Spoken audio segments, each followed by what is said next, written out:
The Channel 3 News at 11 starts now. Good evening. Thanks for joining us. I'm Kiana Burks. Over 2,500 people have died since the start of the conflict in Israel on Saturday morning. Tonight, another vigil was held at UVM to mourn the lives lost and send prayers to those suffering.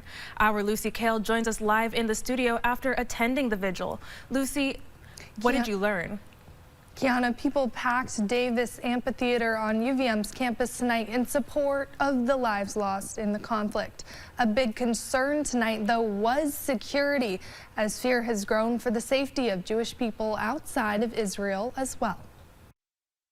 UVM police officers circled the group of students and community members gathered in support of the lives lost in Israel and the people currently captured. UVM Hillel Executive Director Matt Vogel said in a statement, "Students have a right to mourn the dead and pray for the return of hostages in peace and safety.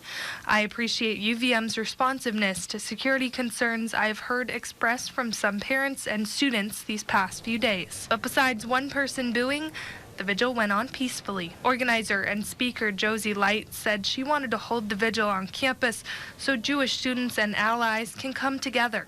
She says people checking in on her and asking about her friends and family in Israel has meant a lot. Asking how we are. I know there have been some friends of mine that haven't been doing that, and I've definitely noticed, and I do appreciate when people are there for me. Light spoke at the event saying the lives lost shouldn't be treated as political. Right now, this is not a political situation. This is lives being lost, and lives are lost on both sides, and you can be there for someone even if you do not agree with necessarily what the government has done. Attendee Emily Tenetti's family is Ukrainian. They escaped Ukraine after their home was bombed and took refuge in Israel. Now they're witnessing another war. I'm just here.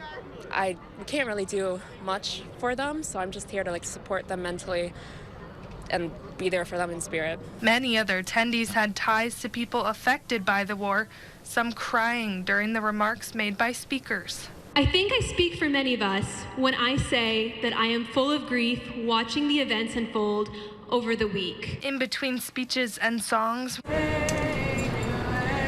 were silent moments, as people held candles and flags to honor those lost, captured, and fighting in Israel. In response to the vigil, UVM Students for Justice in Palestine gave us this statement saying, quote, "People are allowed to mourn death, as death is inherently tragic. This week, Israel experienced a modicum of the death it has wrought upon Palestine for decades.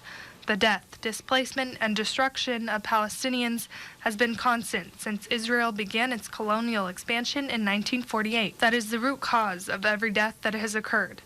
And selective outrage of Hillel, UVM, and the U.S. as a whole is serving as a justification for Israel's efforts to indiscriminately starve and bomb Palestinians as we speak. Anyone who chooses this moment to endorse the Israeli occupation does not truly care about ending death." Now, as the unrest continues on, Vermont's chapter of Party for Socialism and Liberation has decided to host a demonstration Saturday in City Hall Park, where they will call for an end to all U.S. aid to Israel and to free all Palestinian prisoners.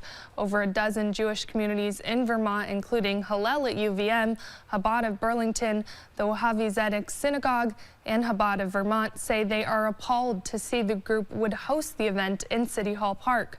They said in a statement, quote, "We call upon PSL and all event co-sponsors to immediately condemn terrorism and publicly condemn the atrocities committed by Hamas in the name of innocent Palestinian people against our Israeli family, friends, and allies." Kiana.